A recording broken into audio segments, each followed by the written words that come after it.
السلام عليكم. الحلقة الثامنة من كورس التأسيس، لسه في مرحلة الحروف، والنهاردة إن شاء الله هنتكلم عن حرف ال G. كالعادة بنقسم السبورة لثلاث أقسام. في القسم الأول the writing، القسم الثاني name، وفي القسم الثالث والأخير الساوند. هنعمل two sleeping line، الخطين النايمين اللي بنكتب عليهم كأنهم كراسة. حرف ال G بنبدأ بكيرف كبير كده اهوت، واتفقنا اي كيرف ما تعملوش مستقيم، لا ابدا من تحت ثم لف. ادي اول حاجه.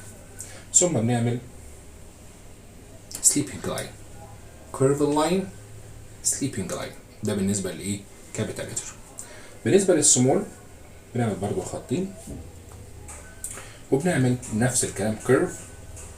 وزي ما اتفقنا وانت بتعمل كيرف خليك دايما من تحت الخط ومن فوق الخط، ما تمشي على الخط بالظبط يعني. ثم بتعمل ايه؟ ستاندنج لاين، ثم كيرف صغير كده. جي. بالنسبه للاسم بتاعه، ده اسمه جي. جي. اللي متابع معايا قلنا من شويه في الحلقه اللي قبل كده واحنا بننطق حرف الدي، قلنا طرف اللسان بيكون في الجزء اللي فوق من البق. طرف اللسان بتحطه فين؟ في خط كده قلنا بيفصل الاسنان عن الايه، عن سقف البق. بتحط طرف لسانك في الخط ده، ومعظم كمان طرف اللسان بيكون مايل للايه؟ لسقف البق. دي. د. نفس المكان اللي بننطق منه حرف الدي هو نفس المكان اللي بننطق منه حرف الجي. جي وليس جي.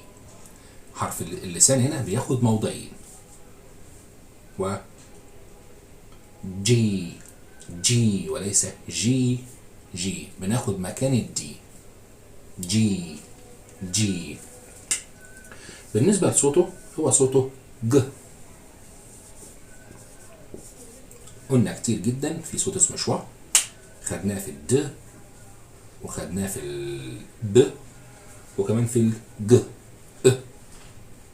دول بس مجرد شويه الهواء اللي بيطلعوا يكملوا الايه؟ يكملوا نطق الحرف. ج. في دول الخليج اللي بينطقوا دايما جيم معطشه، لما يجوا يدوا الاطفال الحرف ده بيقول لهم عامل زي الجيم المصريه، زي الجيم المصريه. ج هو فعلا زي الجيم المصري بالظبط.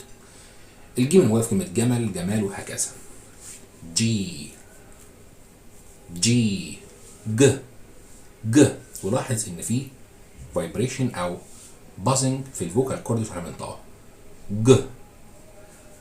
ج. والسلام عليكم.